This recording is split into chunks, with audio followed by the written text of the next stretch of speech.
Before everything, I would like to remind everybody that we, as I always do, I profit these public occasions to, as always, express, like not everybody does in this parliament, our deepest, always, condolence to the people of Israel for the recent attacks that Israel has suffered. And I wanted to publicly, in this parliament, to express, I think, on our behalf of many MEPs, that we are conscient and we know about the difficulties that are going through, just to express our solidarity. And Thank you very much. We have a common fight against terrorism, not only in Israel, but in Europe, in many places. And it's important to keep always the good that we have with this government, our relation with the European countries to overcome this. You might call me optimist, but I believe that I think that we can write one of the best chapters of the relation between Israel and the European Union soon. Call me an optimist, but I think so. The world stage is set for such a change in the mood and the relation between us. I know that the relation between our member countries in the European Union with Israel is very good, but with the European institutions, with some few exceptions, still have to get more into this unavoidable reality that we need each other. The European Union needs Israel. Israel also us for many reasons. We have witnessed the incredible momentum created by the Abraham Accords. Some of us, we have the feeling that the European Union is not yet on the right side of history, that is happening as we speak in the Middle East. I've always said that the Abraham Accords reminds me to that humble beginning of the European Union, the coal and steel agreement, commerce, where politicians, we couldn't agree. Trade, commerce, economy did wonders. That's why I'm sitting here with Dutch, with Germans, with Italians, Slovenians, while during centuries we had been killing each other. Why not give this optimism to other places in the world, that they could profit, that such a turn of circumstances could bring to the whole region. Tomorrow we were supposed to have an interparliamentary meeting with colleagues in the Knesset, but unfortunately the always complicated ongoing situation will not allow that. We will hold it in September. They will come here in September. Bert-Jan and I, we were discussing about this right now. And today, there is one of these things that also, unfortunately, unites us, and it's the reality of the barbaric actions that the regime of Putin make. Please, good note that I will never say Russians. I'm very good friend with Alexei Navalny, with Vladimir Milov, and so many people that are giving their lives to fight for freedom and democracy in Russia. I think that we have to pay respect for that. But the regime of Putin has put Europe and all of us to the test. And this affects also in our relation with Israel. Just 3 weeks ago, I was in a refugee camp of Ukrainian people, specifically children. No other place than in Jerusalem.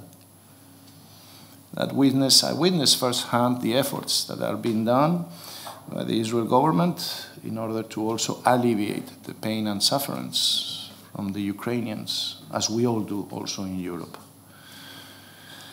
The big question mark is, will this solidarity continue? And this is what we have to do. We have to keep the flame. The war is going on.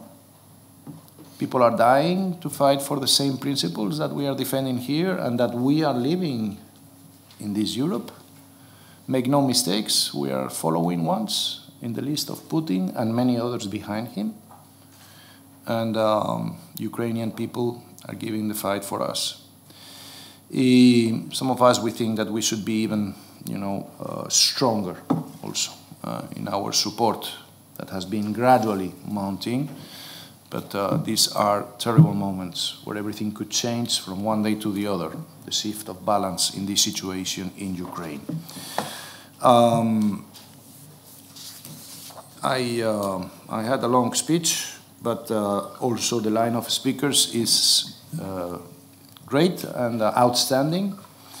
So I would like, first of all, to give the floor to my good friend, Bert-Jan Ruissen, who is, by the way, Vice President of the Israel delegation that I chair, and we are very good friends, and I'm very happy that he's co-chairing with me today this event. Please. Thank you, Antonio. What I would like to say, first of all, is the fact that it's really a big honor for me to host this important event. And as Antonio already stressed, I think we have to deal nowadays with a terrible aggressor, Putin, Russia. Putin, who started an unjust war against Ukraine, creating a huge, really a huge humanitarian crisis. That's really clear. And as Antonio already stressed, I think it's fully clear for us, and I think also for you, what we have to do. We have to help the Ukrainians where we can, in sending weapons, in providing shelter for refugees, in imposing sanctions. And I can say that, especially here in the EU, also in the Parliament, there's a great, let's say, unity about it. And a lot of solidarity, and I think it's the same approach as well also in Israel. We spoke about that also in our delegation meeting some weeks ago, I think. So it's also good to see how we can support each other, how can we cooperate, and indeed, there are a lot of possibilities for strengthening our relationship between Israel and the EU. And I think the current situation in Ukraine and what is happening there, that's one of the important dossiers, files we can support each other. You have a lot of experience in Israel in helping refugees coming to Israel, helping them to integrate in society and so on. I'm really happy that also our commissioner is present today, so we can, let's say, bring the knowledge together from the EU side and also from the side of Israel. So it's really great that we can meet each other, and as I said, it's really an honor for me to host this event, and we are mainly here to listen to you. And to share, well, let's say, the knowledge who is present, and let's see how we can support each other in this respect. Thanks a lot. Thank you very much. You see, Minister, what I told you before, here we are, a Dutch and a Spanish. Yes. Sitting here. It's not, in history has not been like this.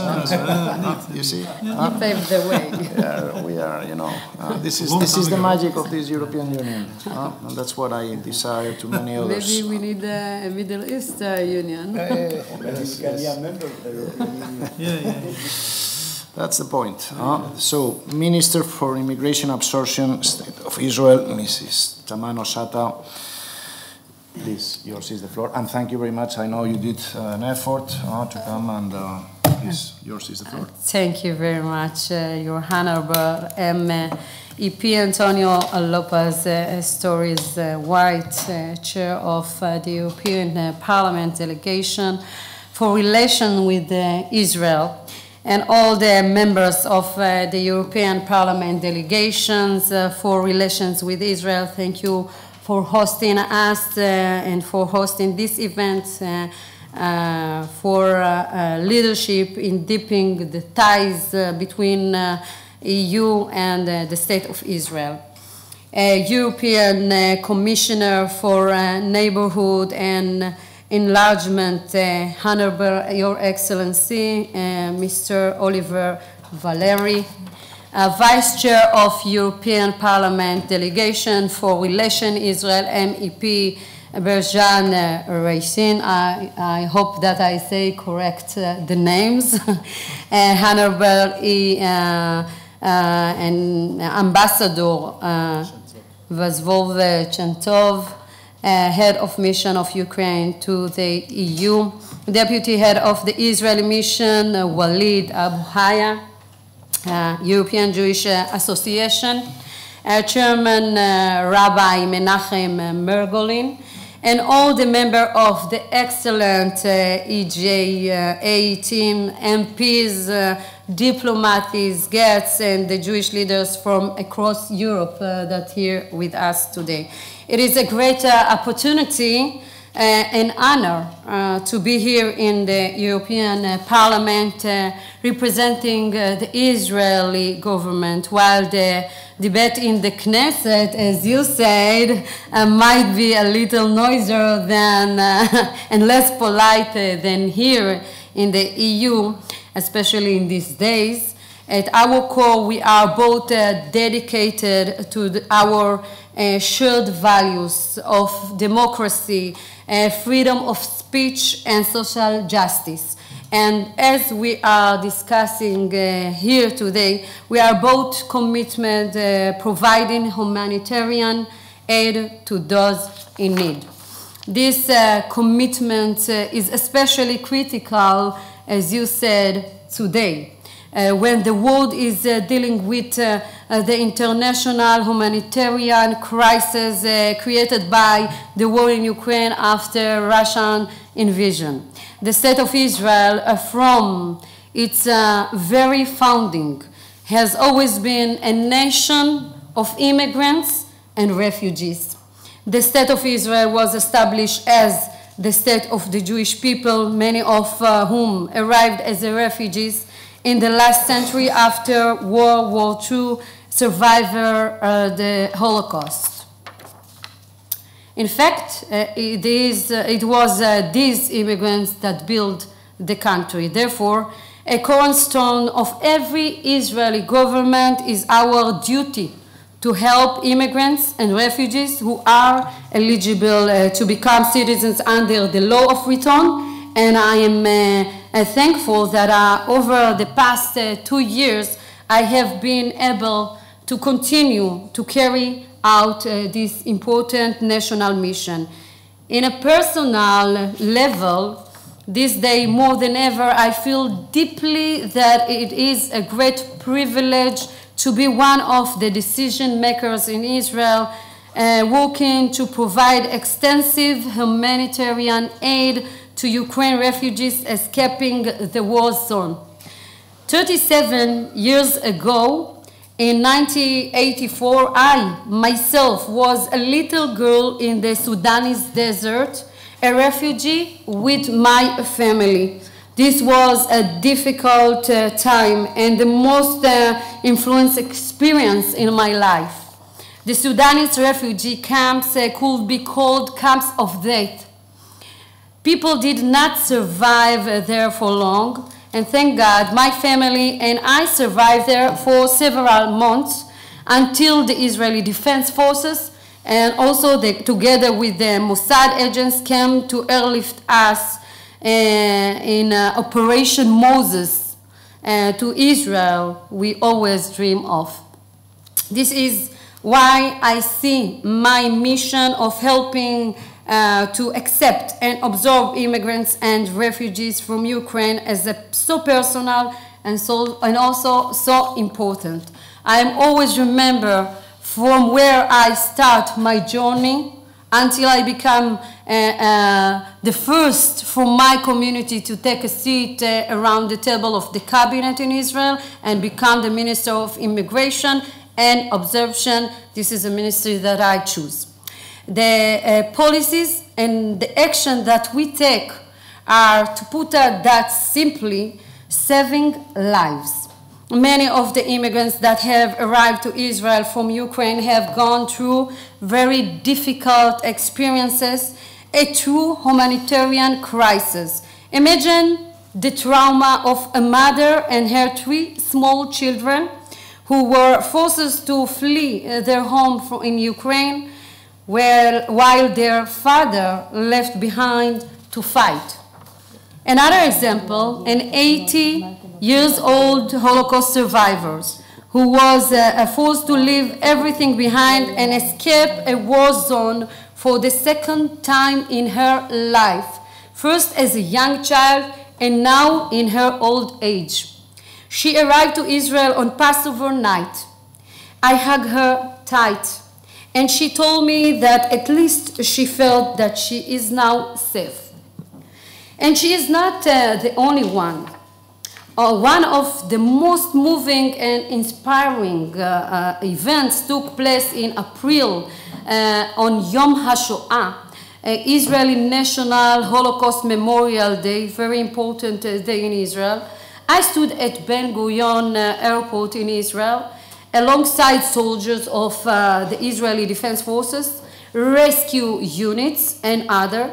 We stood and waiting for a special flight of airborne ambulance bringing refugees who were almost all of them Holocaust survivors. One after another, the survivors descended in tears, but also with great hope in their hearts.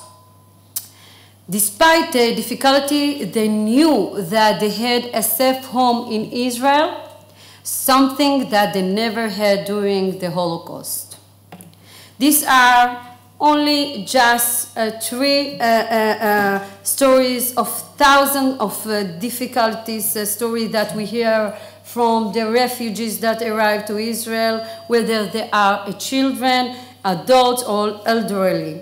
When I see the faces of the immigrants, I thank God that a month before the war began, I began to prepare and I directed my ministry and all of the bodies involved in absorbing immigration to launch a national emergency operation to absorb a massive wave of immigrants and to prepare for any and all scenarios. Unfortunately, Russia began its invasion in February. We immediately rented hotel rooms in Israel, in 40 hotels, and through the Jewish Agency in Romania, Poland, Moldova, and additional countries. Thousands of hotel rooms, both in countries neighboring Ukraine and in Israel, filled up quickly. Even as well, we prepared to receive the refugees in Israel, it was clear to us that we could not just sit and wait for them to arrive. We needed to provide humanitarian aid on the ground and, where necessary, carry out rescue operations. And we have experience to Israel, even within Ukraine and certainly in neighboring countries. I want to emphasize, despite the fact that the state of Israel is a small country, over the last 4 months since the war started, we have received over 40,000 refugees, about half of them with a permanent eligibility for citizenship. In order, and I think that we are in the head of the list of countries that accept immigrants after the neighboring countries. In order to absorb and integrate the refugees from Ukraine, I first declared the situation and immigrant absorption emergency side by side with Prime Minister Naftali Bennett, and brought in hundreds of new workers dedicated to helping these immigrants, together with Ukraine-speaking IDF soldiers, civilians, volunteers, and also a youth movement. We set up a special refugee fund, provide financial aid, provided hotel rooms as a short term, as I mentioned, as a housing solution, and are now continue to provide long-term assistance with housing. And to today, the majority of the immigrants that arrived to Israel, they are living in permanent housing across Israel. We set up a one-stop shop integration centers in 12 Israeli cities to assist the immigrants in completing the immigration process, including finding full medical insurance from day one, provide psychological assistance, and even carried out a national-wide campaign to ensure that each of these immigrants could celebrate the Passover holiday at the home of an Israeli host. It was truly heartwarming to see how Israelis from every background opened their homes and their hearts to these new immigrants and to help the government. As I mentioned, it was clear to us also that we couldn't just sit and wait for refugees to arrive. We needed to provide humanitarian aid on the ground to that we have sent more than 130 tons of medicine, 8,000 warm meals, and we will soon be providing hundreds of thousands of warm meals meals a week, and 300 water purification systems. One of the most important steps we took as a government was the establishment of the only full-field hospital set up by foreign country in Ukraine, the Kochav Meir Israeli Hospital, in which more than 2,010 staff, doctors, nurses treated more than 6,000 Ukrainian refugees, including 750 children. When I visit in April in the field, the hospital field, I met a doctor, a young doctor, who had made Aliyah from Ukraine to Israel by herself as a child. And at age 37 had become a doctor in Israel. She told me how it was emotional for her to be providing humanitarian aid in the country of her birth. I was very proud of the Israeli doctors, and especially doctors who immigrate as a child from Ukraine and also in Russia. Some of them was immigrated from Russia and they come back to help in Ukraine. Just like me, they came to Israel at a young age. We are a very diverse society, and today are giving back by helping people at risk and saving lives.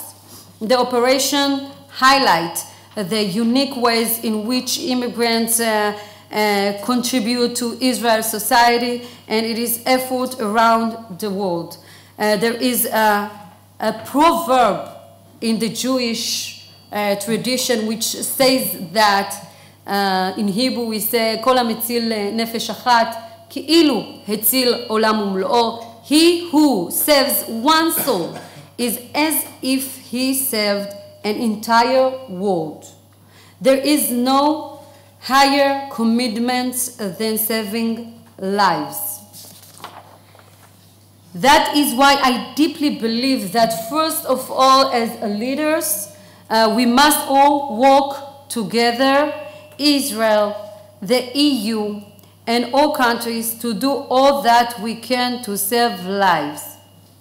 Israel has absorbed over the last 3 years more than 100,000 new immigrants from around the globe, including from Ethiopia, where I was born. Unfortunately, there is still a war in Ethiopia, and unfortunately, the world don't speak enough loudly about that. We reach thousands of immigrants every year despite the COVID pandemic and the waves of terror that we have faced. We are continuing to work around the clock to ensure that immigrants can acclimate in Israel in the best way and that they are receiving all the assistance that they need, including finding the right schools for children, for their children, long-term housing, and meaningful employment. In order to succeed in this mission, national mission of integrating so many immigrants, we have greatly increased the government budget of these activities. Governments need to show commitment to receiving and integrating immigrants and refugees, not just with words, but especially with investment and with action. I am certain that Israel and EU have much to both learn from each other and teach each other in the extremely important field of absorption and integration. We must always remember that successful absorption contribution directly to build the country. The near-term investment in immigrant integration is a long-term investment in the future of our societies and countries. In these days, we are continuing to absorb hundreds of new immigrants from Ukraine and across of the globe. I can say that the operation to rescue people from Ukraine is a success, even the circumstances different. I believe that we have a lot to share and that there is a great potential in the relationship between Israel and the EU. We are already enjoy excellent relationship, and you say that it is a good period of time.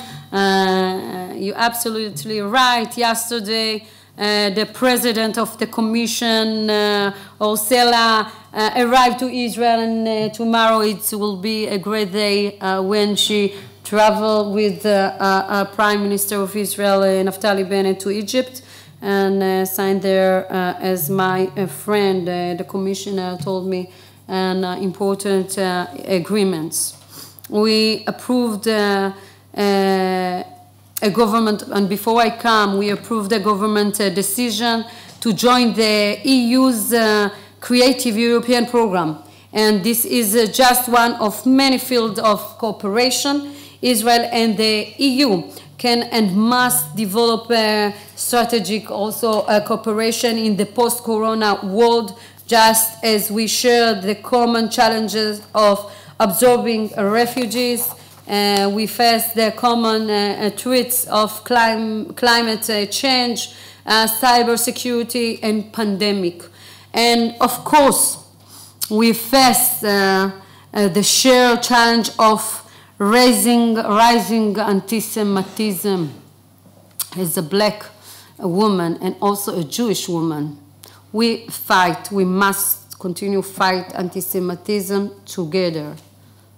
And also to fight against terror. The EU has the responsibility to take all necessary steps to counter all forms of anti-Semitism, whether from the far right or from the far left, where it is often disguised as anti-Zionism, anti-Israel, and actually is anti-Semitism. To fight together, this is the most important thing. And also, we must stand together in the fight against terror. We're challenged by the terror. Everyone heard about the attacks, killing innocent civilians in the streets, children, women. It's unbelievable, and we must to put that and to say that clearly, that we will fight together against that. and we never can accept excuse for terror or anti-Semitism, racism, and all the kind of hurting human being. So thank you once again to all of the organizers of this conference, and especially the member of the parliament who are hosting us today, to you, Lopez and Ruissen, as well, Rabbi Margolin and the EJA, the representative of embassy, who are doing so much to strengthen understanding between the EU and Israel. I look forward to working together to meet our shared challenge, find together solutions, and to deepen the friendship between our democracies.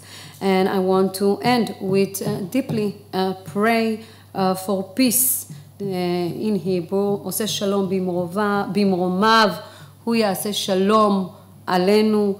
And I pray for peace in Ukraine, in Israel, and also in Ethiopia, and every place in the world. Thank you very much.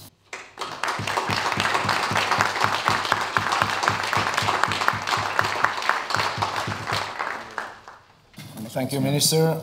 You have so much energy and a powerful voice that we had problems with the microphone. Thank you. I give you a secret. I was a singer in the army, in the Israeli army. There was a secret. There was a secret. Now the EU knows. Good, very well. Thank you very much, and thank you also for telling us and sharing with us the efforts that the State of Israel is doing, you know, with the hospital and the investment you're doing also for the people of Ukraine. Thank you for that. Also, Ursula von der Leyen, too, is in Israel, and I was privileged enough to accompany, she was there 3 weeks ago, the President of the European Parliament, also Roberta Metsola, in Jerusalem and Tel Aviv. So, things, as we see, things are building. You come to visit again, and I will be glad to host you. It will be my pleasure. Me, I'm always voluntary. So, now I give the floor to a champion of the cause of always to help in this difficult task to bring Israel and the European Union together, which is our commissioner, Várhelyi. Olivér, yours is the floor. Thank you. Thank you very much, dear Minister, the members of the Parliament, ladies and gentlemen. Let me, first of all, warmly welcome Minister Tamano-Shata in Brussels. I would also like to, of course, express our appreciation for our members of Parliament, Antonio López-Istúriz and also Bert-Jan Ruissen, who are hosting us here in the European Parliament, and also for the strong dedication shown by them and also the President of the European Parliament towards building a much better EU-Israel partnership and relations.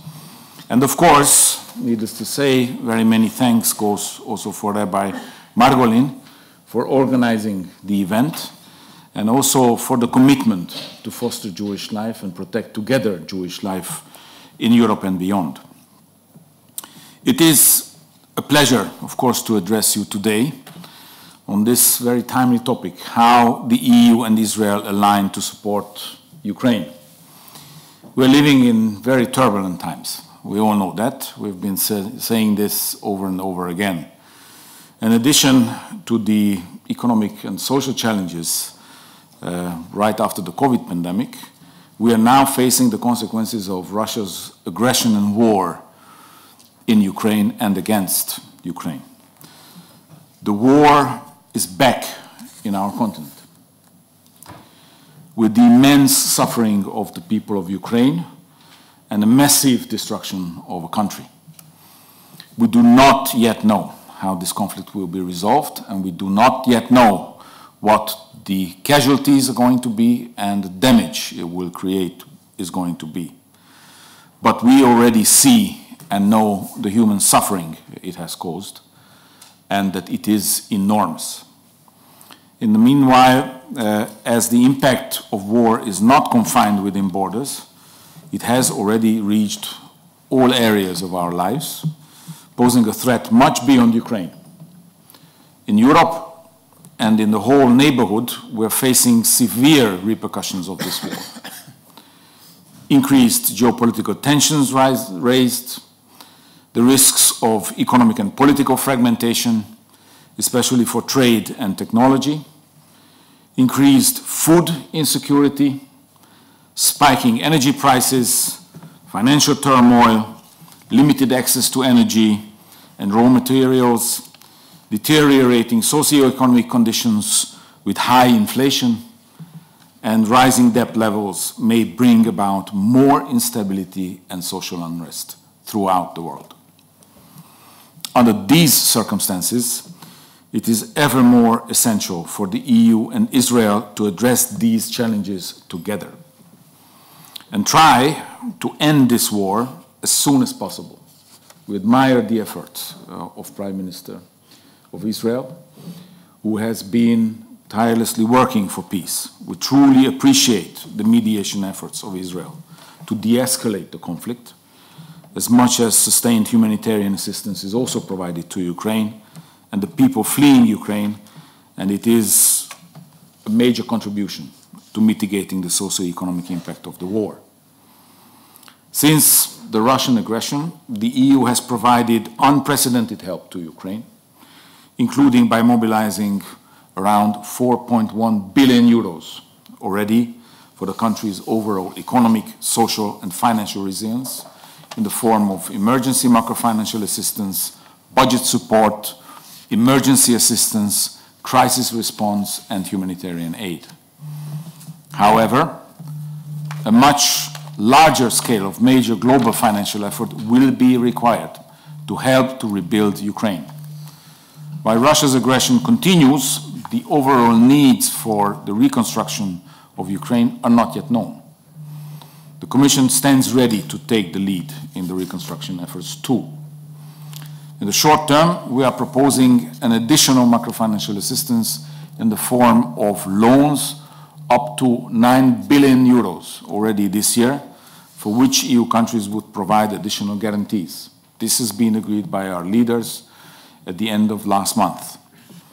In the longer run, we are proposing to set up a Ukraine reconstruction platform, an international coordination platform, co-led by the Commission and Ukraine.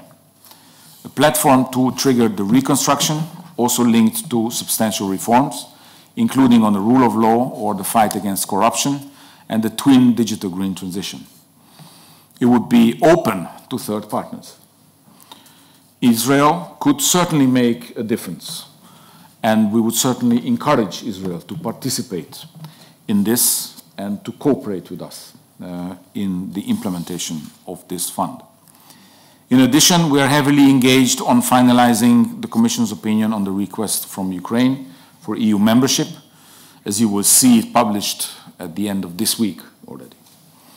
Nevertheless, we keep focusing on the delivery of humanitarian assistance, both in Ukraine and in the member states, hosting millions of Ukrainian refugees already fleeing the war. To this end, the Commission has allocated 243 million euros of humanitarian aid to Ukraine and Moldova. We have programmed all our ongoing projects worth of 200 million euros to deliver emergency assistance. We have also prepared an additional package of 330 million euros for further emergency support. It means millions of items such as first aid kits, protective clothing, shelter or firefighting equipment, ambulances, water pumps, energy supplies. In the last few months, we have received nearly 7 million refugees from Ukraine and its neighbors, and the number is rising.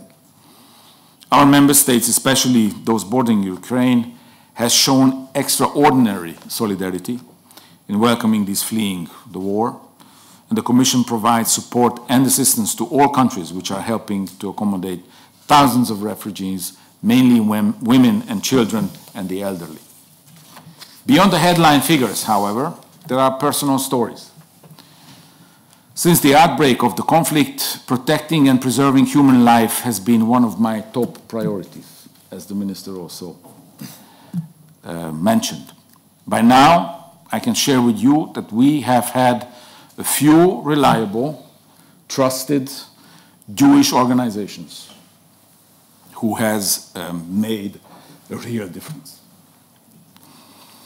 They have helped to deliver on the ground, partners who stayed in the country, even when millions were on the run already. Partners who have helped to protect and evacuate people, despite the physical safety of their own. So partners supported the delivery of assistance, of aid, shelter, hygiene, also medical products to Jewish and non-Jewish alike. For instance, we have been particularly honored to work for the Federation of the Jewish Communities in Ukraine. Immediately after the outbreak of the war, we signed an urgent contract with the Federation worth of 1.5 million euros. It helped to mobilize 500 volunteers who support citizens of 180 communities in Ukraine. It allowed to deliver 4,000 packages of basic emergency supplies, mainly food and medicine, across 180 Jewish communities in Ukraine. And at the height of the conflict, it helped to evacuate more than 4,500 people. I'm particularly grateful for the crucial support of these Jewish organizations and communities. In the same vein, we appreciate, of course, the engagement and solidarity with Ukraine, and of course, we continue this work. As we have expanded the EU-Israel partnership with several new initiatives over the year, during the COVID pandemic and the war in Ukraine, is triggering, of course, further deepening for our relations, be it operational level to address human suffering on the ground and provide life-saving assistance, be it addressing border issues across the board from emergency of energy supply to food security, from agriculture to water, research and innovation. For instance, we are about to sign a landmark trilateral agreement between the EU, Israel and Egypt tomorrow on energy that will provide long-term and reliable partnership to ensure energy security and diversification of supply for Europe. Be it the new regional paradigm emerging since the Abraham Accords that opens new perspectives for businesses, people, trade and travel and peace. For instance, we are about to engage with Israel and Morocco in trilateral format in the field of water. Undoubtedly, it is a beginning of a new chapter in our relationship. Overall, we are on good track to build a positive agenda. Our partnership becomes ever more relevant for the prosperity and stability of Europe, Israel and its neighborhood. However, for a partnership of a strategic nature, it is not enough, and we need to do more, and this is why I'm very pleased to know that our president is in Israel today, and also that the president of the parliament has just visited Israel. Because it is a special relationship between the EU and Israel, with a very unique historical, political, and cultural ties that bind us together. It is our shared values of democracy, freedom, and human rights, and security. It is our credibility to fight any form of anti-Semitism, therefore. Incitement to hatred, violence, or terror. It is our bold and decisive action to address the foundations of peace, tolerance, coexistence, and non-violence. What starts with incitement to hatred and violence becomes terror and prevents coexistence. Incitement not only poisons the minds of children, but also cements the view among many that there is no prospect for peaceful solution of a conflict. It is not enough to talk about it. We need to act, and we need to act now. The EU cannot be a credible actor neither in Europe nor in the Middle East and beyond if we do not deliver on these fundamental commitments. Regretfully, anti-Semitism is on the rise in Europe and across the world. What is even more troubling is that even fundamental commitments in the EU for this fight seems to be weakening, if not disappearing these days. One might have never anticipated that the fight against anti-Semitism will be negotiable in Europe, or even worse, be taken over by other considerations when certain decisions are made. Standing up against anti-Semitism should never become a question of majorities. For me, there can be no compromise and no discount on these fundamental principles. It must be non-negotiable. And the EU taxpayers' money should not be used to finance any such activity. You can count on my personal dedication and firm commitment to deliver on these principles.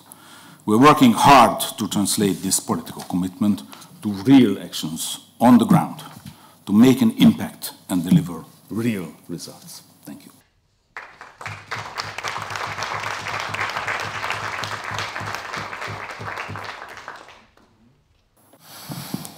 Good, thank you very much, Commissioner.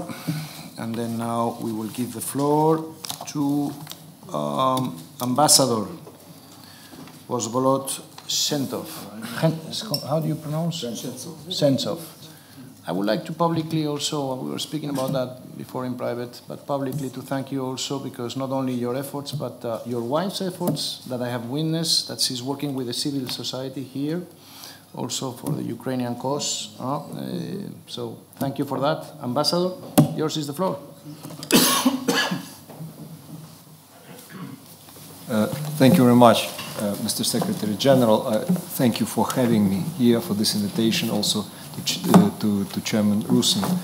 And indeed, as Commissioner Várhelyi just said, it's about personal engagement, and I appreciate your personal engagement and also your minister personal engagement in this difficult situation, and I feel it that it's coming from your heart, and also because your personal story, you know exactly what does it mean to be a refugee, what does it mean to be a person under protection.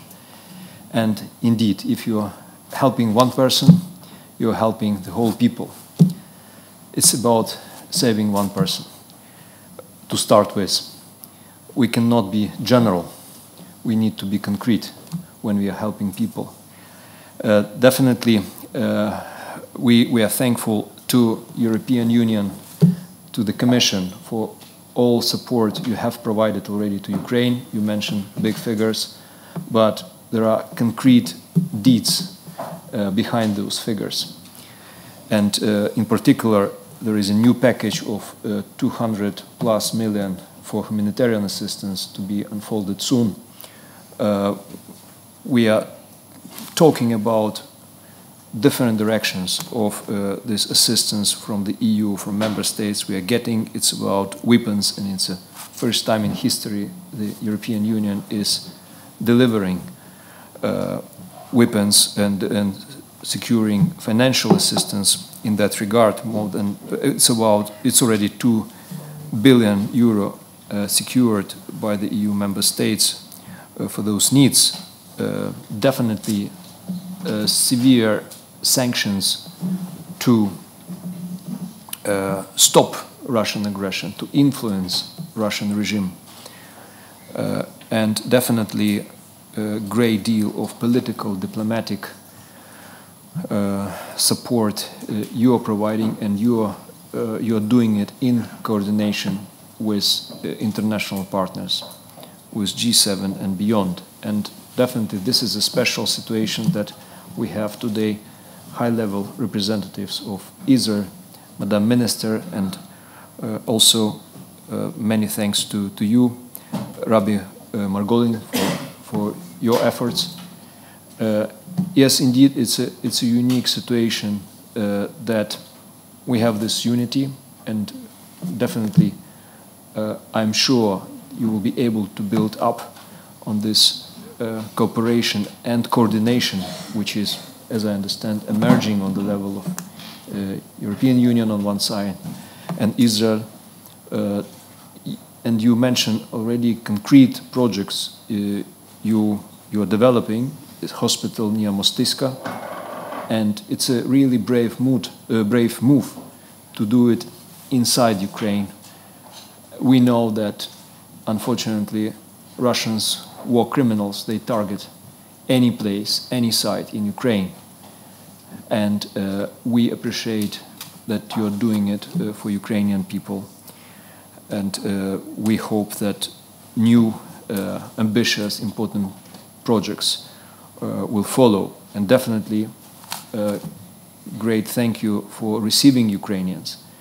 Definitely, Israel is well known for providing shelter for many years for Ukrainian Jews. But it's not only about Ukrainian Jews now, it's about Ukrainians irrespective of their blood or nationality.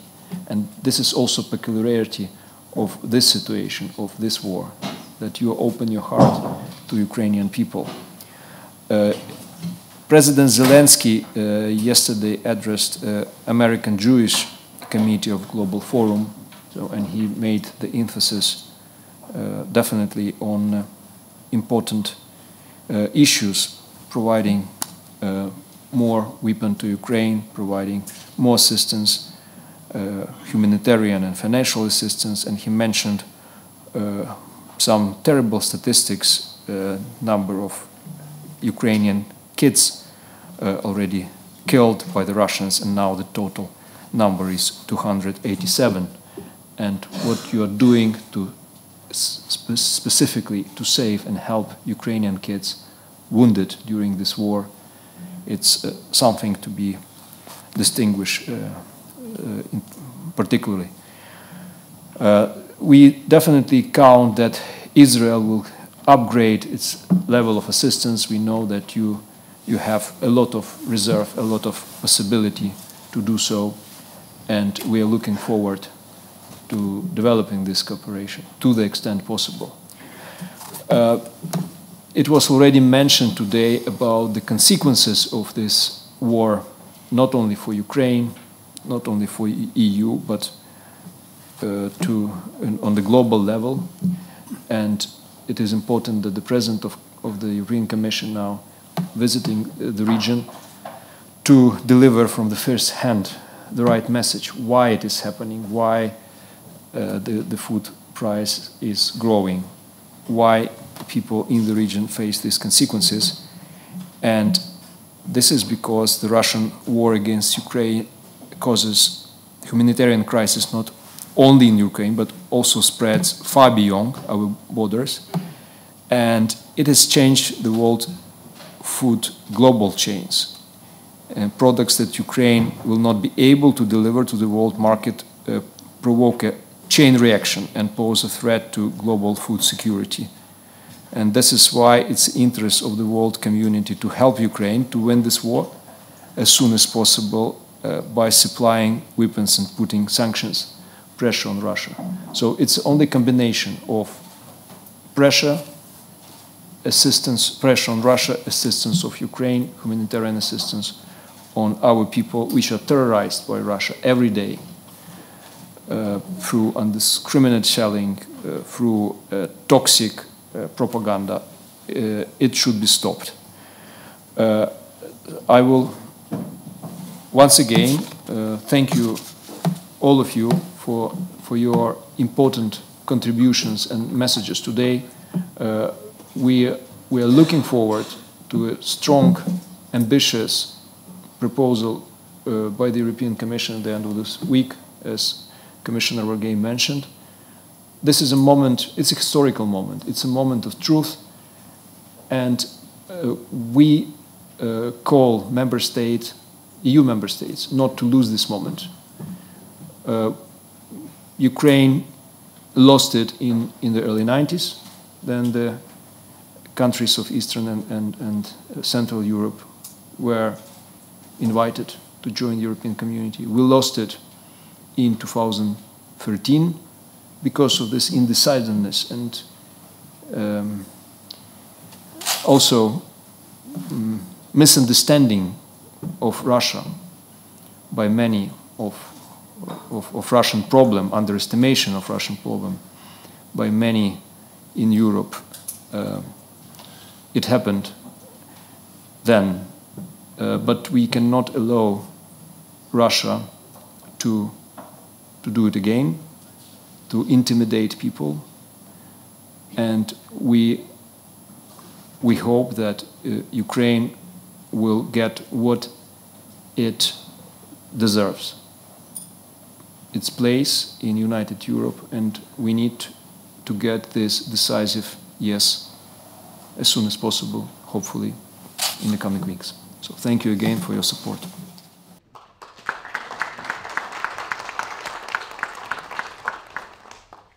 Thank you very much for that very personal statement, Ambassador. We'll go for another ambassador, this time the Deputy Ambassador to Israel for the European Union and NATO, Walid Abu-Haya. Please, yours is the floor. Yeah. Thank you very much, Mr. Chairman.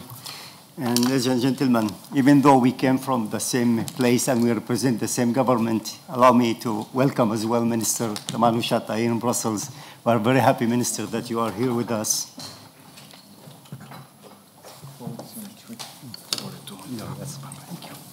So we are very happy that you are making this visit here, and it's, of course, will contribute to our good and strong and even strengthening relations between Israel and the EU. So while we're speaking, actually, you mentioned, Minister, and others, the visit of the President of the EU Commission, Mrs. Ursula von der Leyen, to Israel.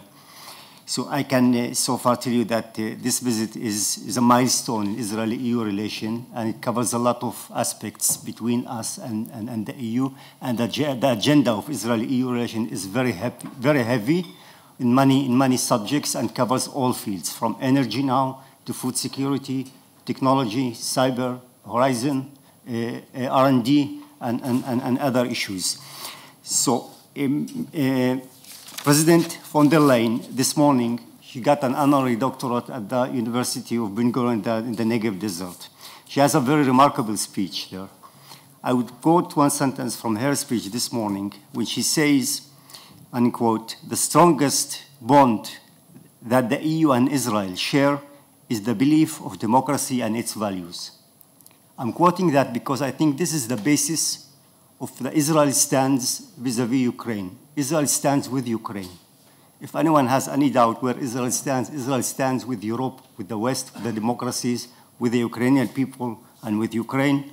From the very beginning, Israel condemned the Russian invasion to Ukraine. Israel voted in favor and sponsored 2 UN General Assembly resolutions, the first one condemning the invasion of Ukraine, and the second one on expelling Russia from the Human Rights Council. Our Foreign Minister, Minister Lapid, and Prime Minister Bennett said it very clearly, Israel's position, that we also support the independence, the sovereignty, and the territorial integrity of Ukraine, and we call for the war, for this unjustified war to stop as soon as possible. This is von der Leyen, President von der Leyen, heard already from Minister Lapid last night. She heard that from President of Israel today, and she will be hearing that from Prime Minister when they will meet for a working dinner this evening and discuss this issue among others. So let's be clear on that.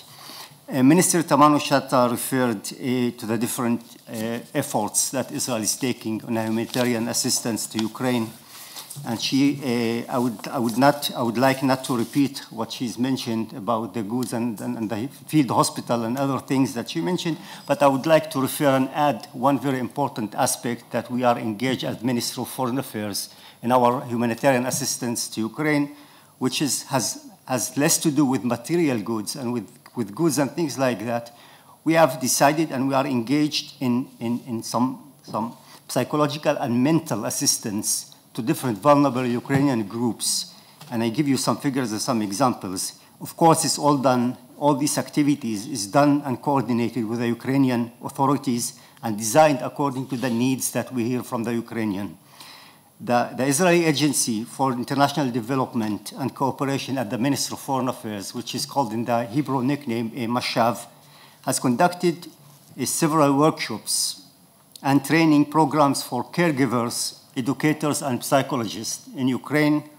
More than 2,000 Ukrainians, psychologists and caregivers and educators have gone through courses that were managed and conducted by Israeli Ministry of Foreign Affairs. We have those models that we have done that in different places in the world in times of routine and in times of conflicts and wars, and we're trying to help as much as that in Ukraine.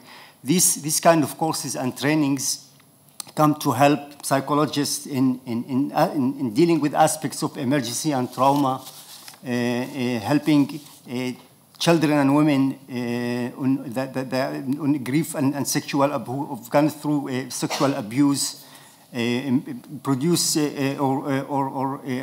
some mental health to refugees, to children who suffer some ramifications of being a refugee. And it's not only in the Ukrainian territories, it also includes Ukrainians who have fled the country to the neighboring countries, and mainly in Poland, Slovakia, Hungary, and Moldova. So this is a lot of examples that I can mention here about this, but this is something that we are doing, and we're ready to continue doing that, and we are very committed to do that. And we also have another commitment that I think it will be also mentioned today in the meeting with President von der Leyen, our commitment, future commitment to any effort that will be after the war in the reconstruction of Ukraine. I think this is something that everyone will be in some point looking for. What will happen after? How the assistance and this, hopefully that the war will be ending soon. There is the aftermath of the war. This is something that we have start also looking for, and we'll be ready to take efforts on this as well. The last point that I would like to mention regarding Israel's position on the war of Ukraine, to not to leave any doubt, because this is a question that we have been asked in different places regarding the sanctions, the Western sanctions in Ukraine. You know, according to the Israeli law, we don't have a mechanism of sanctions in the law. There is no legal possibility in the law of Israel to impose sanctions on persons, on entities, or countries. It doesn't exist in the Israeli legislative law. But we make sure, and we have established a team that includes representatives of all governmental ministries and private sectors as well, that look into every case by case, to make sure that sanctions, European and Western sanctions, will not be bypassed by Israel or by any authority or anybody in Israel. This is our foreign minister said that, and I repeat that again. Make sure that sanctions on Ukraine will not be bypassed by Israelis or by Israeli authorities, as far as is up to the government of Israel. I will stop here, and there's a lot to mention and to think, but I just would stop with a personal remark that really, as a father of children, as a one who have been educated and grown in a Western country, in a democracy, in a society that respects human rights and democratic values, I really hope for the Ukrainian people that this nightmare will be stopped soon, and the suffering of Ukrainians will be ended. There is no justification for that war, and there is no conditions for any stop of the war. It should be just stopped. Thank you very much.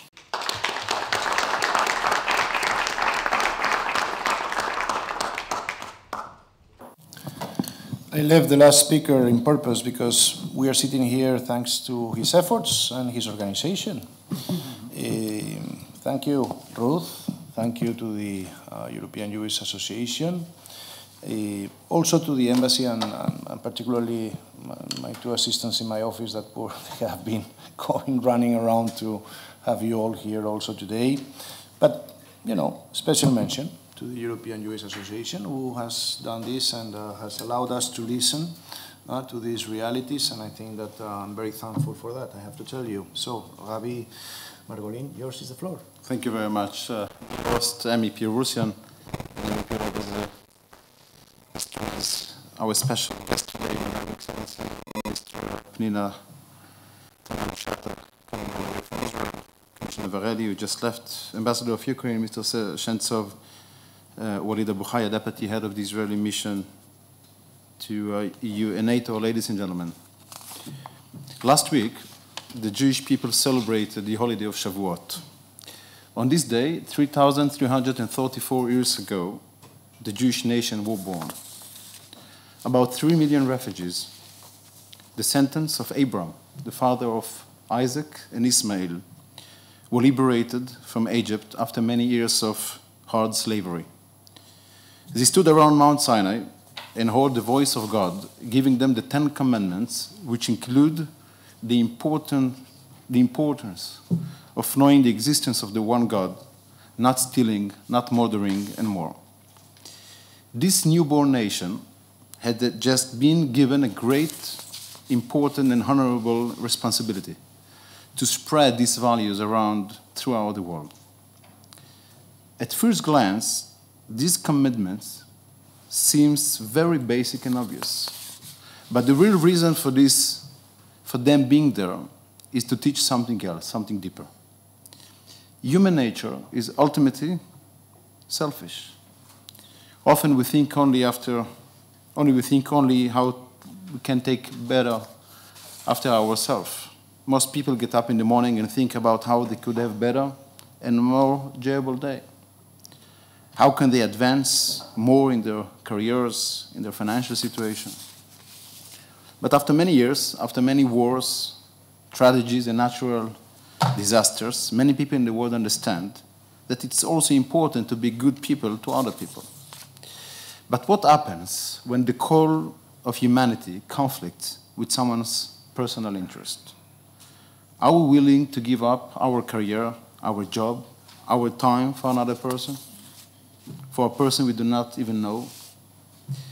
Judaism teaches us that it is precisely for this reason that God is giving us the 10 Commandments to teach us that even when our personal preferences is to take care of ourselves, our first commitment is to the values that God, our Creator, has given to us as human beings. Caring for refugees takes a lot of time, money, and energy, but there is no doubt that this is an important and even holy action. No one in the world should feel alone, isolated, cut off. Therefore, I'm sure we should all be proud and welcome the leadership of Europe, the State of Israel, and many other countries, and the citizens of those countries who have opened their hearts and homes towards refugees and provide for their needs. But there is another important message from the 10 Commandments. The Jewish people had only left Egypt 49 days earlier, after many years of slavery. But no one had let them feel miserable. God made it clear to them that He did not intend to perpetuate the fact that they were refugees. And in just 49 days after they left Egypt, and even those who have not yet arrived in the country, they have already been given a worldwide role. The Jewish people continue in this role. For the past 2,000 years, in almost every generation, Jews have been refugees who have been forced to flee or been expelled from many other countries. Wherever they went, they did their best to adapt and rebuild themselves. As the minister stated, the State of Israel is a great country that has become an example of how to build something beautiful, and was established by refugees. Not just refugees, but that the minister rightly said, refugees who fled the Holocaust, refugees deported from Arab countries. And here, I want to convey another message to the leadership of Europe. Do not perpetuate refugee status. Not in Europe, not in the Middle East, and not nowhere in the world. Refugees need to receive assistance, but also, and especially, tools and encouragement to take responsibility for themselves, continue their lives, and contribute themselves for the benefit of others who need them. It's not an easy way, but this is the right way to go. This is the way God Himself wanted us to be. I wish us all to be able to walk in this right direction and bring our world to be a better place. Thank you very much.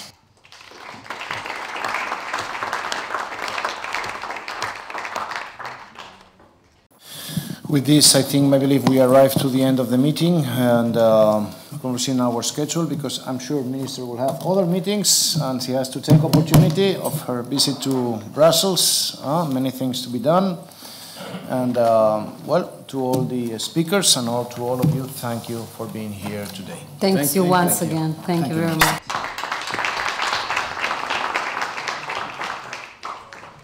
So, it's a pleasure. It's a really pleasure. And how long do you are?